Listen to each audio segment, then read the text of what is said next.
작년 11월 16일에 치러졌던 2023년도 대학 수학 능력 시험 때 이슈가 되었던 사건 하나가 있습니다. 아마 우리 성도님들도 뉴스를 통해서 그 당시 한 번씩은 보셨으리라 생각이 되는데, 일명 성게머리 사건이라는 그런 이슈가 있었죠. 한 수험생이 여기 화면에 나오는 그런 머리 스타일을 하고서 수능 시험을 보러 간 겁니다. 아주 머리 스타일이 독특하죠. 그래서 이 수능 날 저녁에 이 독특한 성게머리를 하고 수능 시험을 보러 온 이 학생과 같은 방에 있었던 또 다른 수험생이 이 학생의 저 독특한 머리 스타일 때문에 자기가 수능을 망쳤다고, 저 학생을 법적으로 어떻게 고발할 방법이 없는지 그것을 커뮤니티에 올리면서 이 사건이 이슈가 됐었습니다. 수능 시험장에 들어올 때 어떤 옷을 입어야 하는지, 또 두 발의 상태는 어떠해야 하는지, 여기에 대한 규정은 없죠.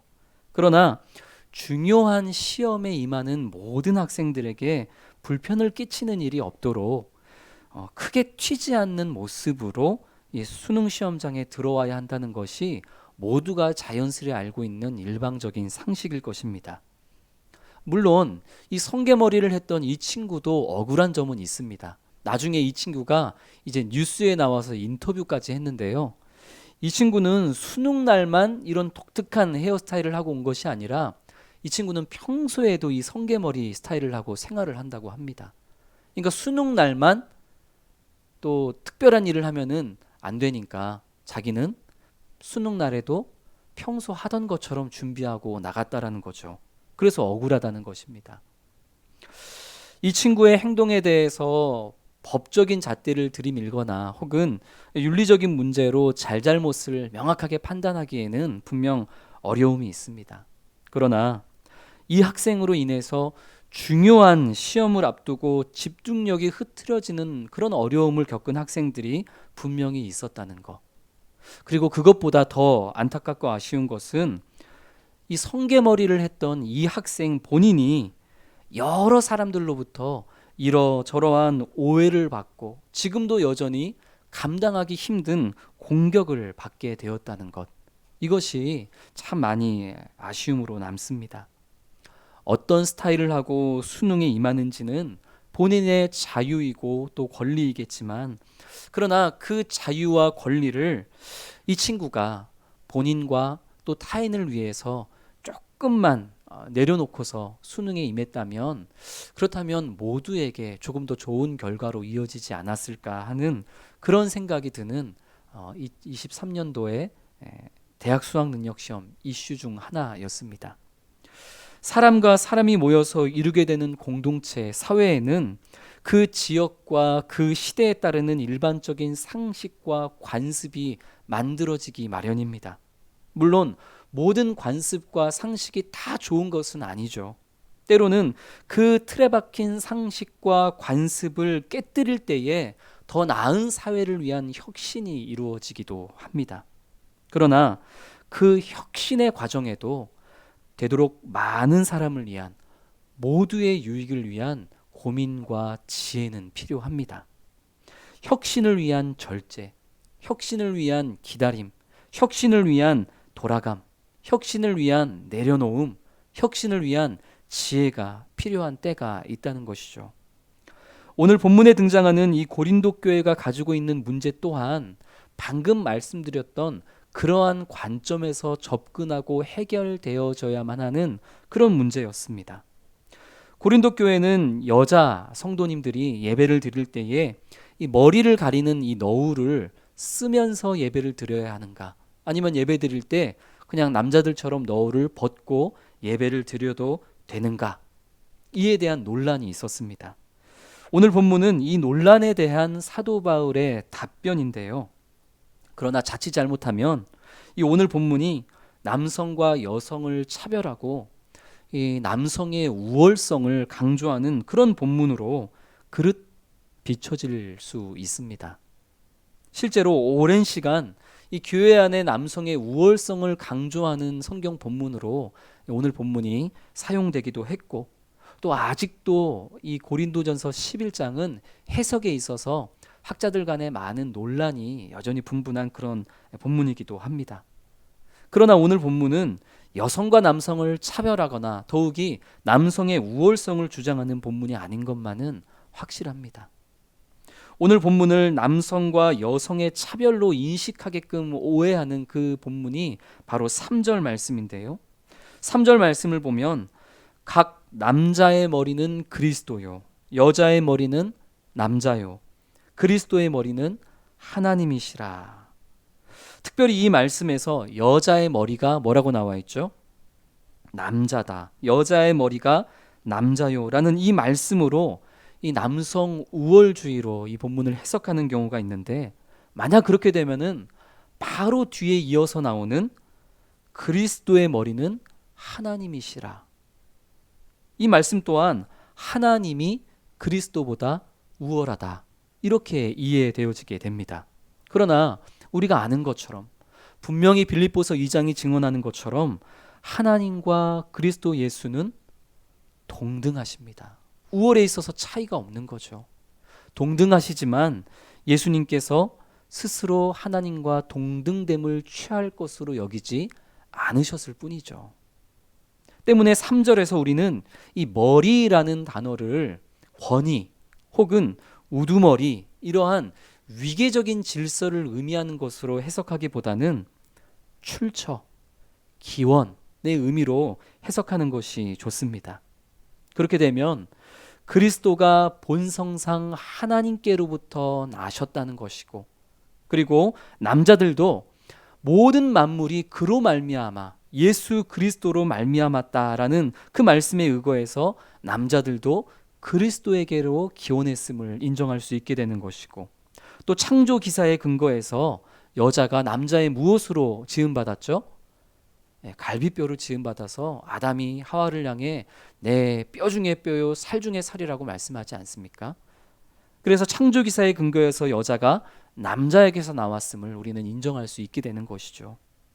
그래서 이 3절 말씀은 하나님의 창조에 근거한 영적인 질서를 지금 이야기하고 있는 것이지, 어떠한 차별과 누가 누구보다 우월하다라는 것을 의미하는 말씀이 아니라는 것입니다. 더욱이 이어지는 4절과 5절 말씀을 보면 그 당시 남녀 간 차별이 횡행했던 이 당시의 상식과 관념을 뛰어넘는 놀라운 사회적인 혁신이 이미 초대교회 안에서, 이 고린도 교회 안에서 이루어지고 있다는 현실을 우리는 또 말씀을 통해 확인해 볼 수가 있습니다. 우리 고린도전서 11장 4절과 5절 말씀, 우리 두 말씀 같이 한번 읽겠습니다. 무릇 남자로서 머리에 무엇을 쓰고 기도나 예언을 하는 자는 그 머리를 욕되게 하는 것이요, 무릇 여자로서 머리에 쓴 것을 벗고 기도나 예언을 하는 자는 그 머리를 욕되게 하는 것이니 이는 머리를 민 것과 다름이 없음이라. 지금 4절에 남자로서 기도나 예언을 하는 자가 나오죠.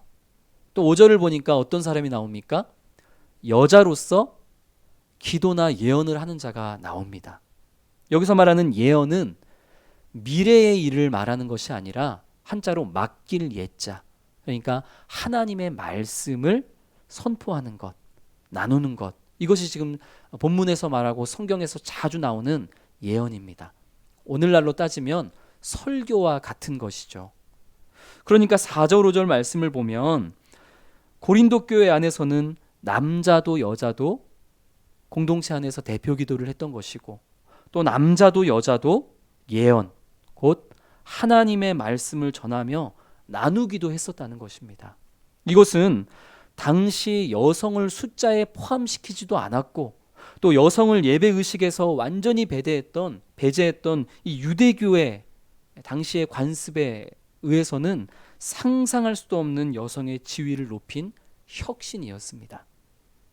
갈라디아서 3장 28절 말씀, 우리 화면 보면서 또 같이 읽겠습니다. 너희는 유대인이나 헬라인이나 종이나 자유인이나 남자나 여자나 다 그리스도 예수 안에서 하나이니라. 아멘. 고린도 교회는 이 진리의 말씀을 향해서 주 안에서 유대인이나 헬라인이나 종이나 자유인이나 남자나 여자나 차별할 것 없이 모두가 다 동등하고 평등하고 하나다라는 이 진리를 향해서 고린도 교회는 이 사회적 혁신을 이루며 이미 달려가고 있었다는 것입니다. 그런데 한 가지 문제가 있었습니다. 진리를 통해서 사회의 혁신을 이루어가는 고린도 교회의 모습은 참 좋았지만, 그러나 그 과정 속에서 이 교회 밖에 있는 사회로부터 좋지 않은 오해를 사는 일이 생겨버렸고, 그 오해로 인해서 예수 그리스도의 복음의 확장에 장애가 되는 일이 또 이루어지고 말았다는 것입니다. 고린도 교회 안에는 우리가 방금 나눴던 이 갈라디아서 3장 28절의 말씀처럼 주 안에서 남자든 여자든 차별이 없다라는 사실을 주장하는 그런 진리를 이야기하는 자들이 있었는데, 여기까지는 괜찮았지만 여기서 더 나아가서 남녀와의 본질상의 차이, 그리고 거기에서 오랜 시간 경험으로 축적되어진 관습과 전통까지도 완전히 없이 하려는 움직임이 일어났다는 것입니다. 그중 하나가 여자도 남자들처럼 예배드릴 때에 머리를 가리지 않고 머리에 너울을 쓰지 않고 예배드리는 것, 반대로 남자가 예배드릴 때에 여자들처럼 머리에 무언가를 쓰고 예배드리는 것, 뭐 그래도 다 상관없지 않겠느냐, 이러한 움직임이 교회 안에 이루어졌고, 그로 인해서 사회로부터 세상으로부터 여러 좋지 않은 오해를 받게 되었다는 것입니다. 성도 여러분, 오늘날 남자가 머리를 어깨 아래 허리까지 길게 기르는 것 문제 있습니까? 없습니까? 제가 지금 이발하는 타이밍을 놓쳐버렸는데, 이렇게 된 거 그냥 머리를 쭉 길러서 허리까지 머리를 기르고 설교할 때마다 예쁜 리본으로 머리를 묶고서 말씀을 전한다면 문제가 되겠습니까? 안 되겠습니까? 기분은 나쁘겠지만, 그런 모습을 보고 싶지는 않으시겠지만 그 자체가 특별히 죄가 된다라고 말할 수는 없죠. 반대로 여성들이 머리를 가리지 않고 너울을 쓰지 않고 예배하는 것 문제가 됩니까? 안 됩니까? 지금 이 중에 너울을 쓰고 예배드리는 분 아무도 없잖아요. 물론 천주교는 지금도 너울로 머리를 가리고 여성들은 예배를 드리죠. 그러니까 오늘날 지금 고린도 교회에서 문제가 되고 있는 지금 이 논란이 오늘날의 사회에는 문제가 되지 않는다는 것입니다. 그러니까 지금 이 논란은 진리의 문제는 아니라는 것이죠. 진리의 문제는 아니었지만, 그러나 그 당시의 사회적인 상식과 관념에서는 충분히 문제가 되고 오해가 되고 또 그리스도의 복음에 장애가 될 수도 있는 심각한 문제였습니다. 우리가 이런 배경으로 오늘 본문을 봐야 한다는 것입니다. 당시에 이 여성들 중에서 머리를 가리우지 않고 너울을 쓰지 않고 생활하는 여인들은 이 다음에 네 가지 여성 중에 하나에 속하는 여인으로 그렇게 생각이 되던 때였습니다. 머리에 너울을 쓰지 않는 여인들은 자신이 혼인한 것을 인정하지 않는 아내, 불륜을 저지르는 그런 여인이거나, 혹은 남성을 유혹하기 위해서 자신의 모든 것을 드러내려 하는 몸을 파는 여인이거나, 혹은 이방 신을 섬기는 여인이거나, 아니면 동성애자 중에 남자의 역할을 하는 여인이거나, 머리에 너울을 쓰지 않고 머리를 가리우지 않는 여인들은 그 당시에 이런 사람들 중에 한 사람으로 오해를 받던 때였다는 거죠. 마찬가지로 남성들이 머리를 기르거나 또 머리를 가리우고 예배를 드리는 것은 동성애자 중에 여성의 역할을 하는 사람으로 오해를 받기도 했고, 또 머리를 가리운 채로 머리에 무엇을 쓰고 예배를 드리는 것은 당시 이방 신전의 이방 사제들의 모습을 떠올리게 하는 그런 모습이었습니다. 고린도 교회에는 이처럼 예배 중에 머리에 너울을 벗고 예배드리는 여인들이 있었을 것이고, 반대로 머리에 무언가를 쓰고서 예배를 드리는 남성들이 있었습니다.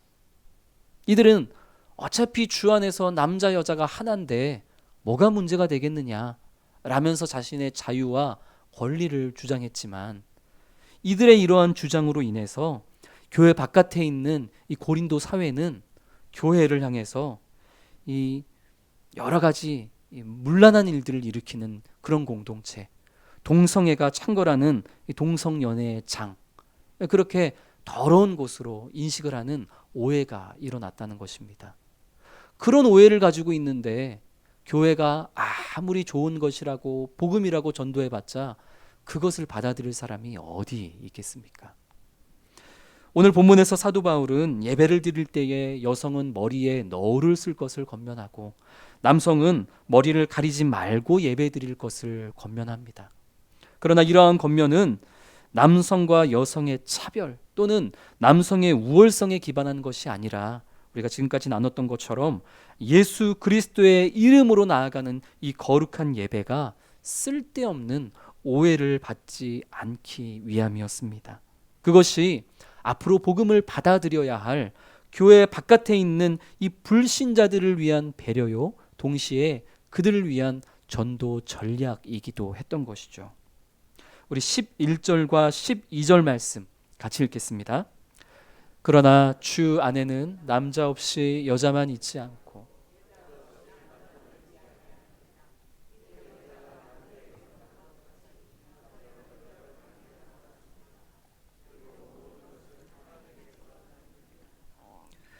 이전 말씀까지 사도 바울은 이 창조의 질서, 이 영적 질서를 기반으로 남성과 여성의 그런 차이에 대해서 쭉 이야기를 해왔는데요.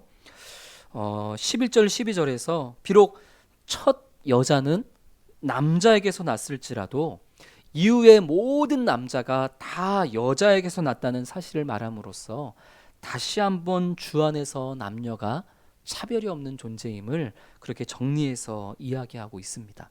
뿐만 아니라 남자든 여자든 모두가 다 누구에로부터 났다고요?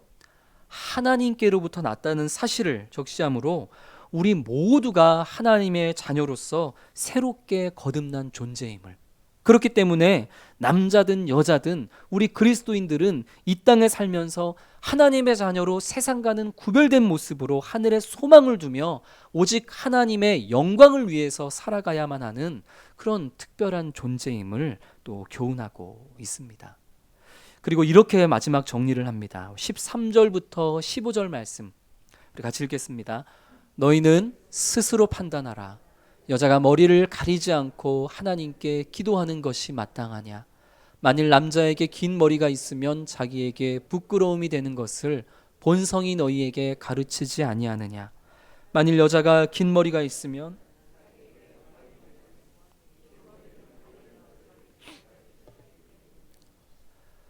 이제 바울은 고린도 교회 성도들을 향해서 스스로 잘 생각해보고 판단해보라고 말합니다. 본성을 통해서 마땅한 일을 분별할 줄 알아야 한다. 본성이 너희에게 가르치는 것이 무엇인지를 잘 생각하고 판단해봐라. 이렇게 이야기하는데 여기서 이 본성이라는 것은 오랫동안 형성된 관례 또는 긴 습관으로 말미암아 거의 본능처럼 여겨지는 바로 그러한 것을 뜻하는 것이라 이해할 수 있습니다. 진리의 문제는 아니라고 할지라도 그래도 지금까지의 오랜 경험과 관찰, 그로 인한 관습으로 인해서 남자가 머리를 가리우지 않는 것, 그리고 여성은 머리를 가리우며 예배하는 것이 모든 이들로 하여금 본능처럼 당연하게 여겨지는 그러한 시대인데 굳이 복음 안에서의 자유라는 것을 앞세워서 그 본능처럼 여겨지는 자연스러움을 역행하면서 사회로부터 받지 않아도 될 오해를 받으면서 그렇게 복음에 장애가 되는 일을 만들어내는 것이 그것이 정말 지혜로운 일이겠느냐? 그럼에도 불구하고 꼭 그것을 해야만 하겠느냐? 지금 사도 바울은 반문하고 있는 것입니다. 생각해보고 한번 판단해보라는 것이죠. 사랑하는 성도 여러분, 사도 바울은 지금 계속해서 고린도전서 말씀을 통해서 모든 것이 가하다고 해서 모든 것이 유익한 것이 아님을 이야기하고 있습니다. 또 계속해서 우리가 복음 안에서 누릴 수 있는 자유와 권리가 자신을 위해서 사용되어져만은 안 되고 복음을 위해서 스스로 절제하는 자유로서 사용되어져야 한다는 사실을 오늘도 강조하고 있습니다. 그게 성숙한 그리스도인의 모습이요, 그게 건강한 교회를 세워가는 그리스도인의 모습이기 때문입니다. 코로나 이후에 이 교회의 예배가 엄청난 혁신을 이루게 될 것이라고 말하는 그런 사람들, 또 그런 미래학자들이 있습니다.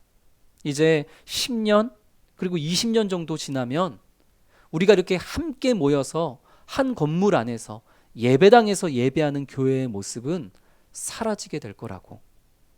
이제 머지않아서 모든 성도들이 모이지 않고 그냥 자기 집에서 편안하게, 그리고 주말마다 가족들이랑 여행 간 곳에서 정해진 시간에 온라인에 접속해서 이 온라인 공간 메타버스 안에서 목사와 성도가 함께 온라인 공간에서 만나서 예배드리게 되는 예배의 혁신이 머지않아 이루어지게 될 거라고 많은 사람들이, 많은 예배학자들이 주장합니다. 그러다 보니 그 소식을 들은 성도들 중에는 어차피 그런 예배의 혁신이 이루어질 거 뭐 특별히 모이기에 아둥바둥 노력하고 힘쓸 필요가 있겠느냐. 어차피 그렇게 될 건데. 어차피 그렇게 될 거 그냥 집에서 온라인 예배 지금부터 드리면 되지. 어차피 그렇게 될 거 그냥 온라인으로 교육받으면 되지. 뭐 시간을 쓰면서 불편하게 모이고 또 그렇게 예배와 교육을 받을 필요가 뭐가 있겠느냐 라고 이야기하는 이들이 적지 않습니다. 그러나 성도 여러분, 우리의 본능은 여전히 나의 물리적인 시간과 나의 물리적인 공간과 물리적인 열심을 하나님께 오롯이 내어드리는 예배야말로 하나님께서 기뻐 받으시는 예배라고 우리의 본능이 지금 우리 스스로에게 가르쳐주고 있지 않습니까? 정말로 10년, 20년 뒤에, 아니 그보다 빠른 시간에 이 미래학자들이 예언하고 있는 것처럼 정말 온라인상에서 예배하는 예배의 혁신이 이루어질 수도 있겠죠. 그러나 사람의 주장과 사람의 편의를 위해서 이루어지는 혁신은 진정한 의미에서의 예배의 혁신이 아닙니다. 교회의 혁신은 사람의 자유와 편의를 주장함으로써 이루어지는 것이 아니라 언제나 하나님의 영광을 우선순위에 두고 각자의 자유와 권리를 주님의 영광을 위해서, 또 연약한 이들을 위해서 선용하며 절제하며 겸손하며 살아갈 때에 하나님께서 그런 사람들을 위해서 적절한 때에 이루어 주시는 것이 예배의 혁신인 줄로 믿습니다. 하나님께서 어차피 이루실 혁신을 내 자유, 내 권리, 내 편안함을 위해서 굳이 세상에 오해를 받아가면서, 굳이 복음에 장애가 되면서까지 나 스스로 이루려 할 필요가 없다는 것이죠. 사랑하는 성도 여러분, 저는 그래서 우리 부산 사랑의 교회 모든 성도님들이 예배의 혁신자가 되기를 원하지만 내 자유와 내 편의와 내 권리를 위해서, 내가 하고 싶은 말들을 위해서 그렇게 교회와 예배를 바꾸는 예배의 혁신자들이 아니라 우리의 본능이 우리에게 말씀하고 있는 것처럼 오직 하나님의 영광을 우선순위에 두고 주님의 뜻과 또 공동체와 우리 주변에 있는 연약한 자들을 위해서 사도 바울처럼 또 예수님처럼 마땅히 누릴 수 있는 내 자유와 권리를 스스로 절제하는 자유로, 내려놓는 겸손함으로, 그렇게 하나님이 이루시는 예배와 교회의 혁신의 통로가 되고 과정이 되는 그런 우리 모든 성도님들이 되어줄 수 있기를 주님의 이름으로 축복합니다.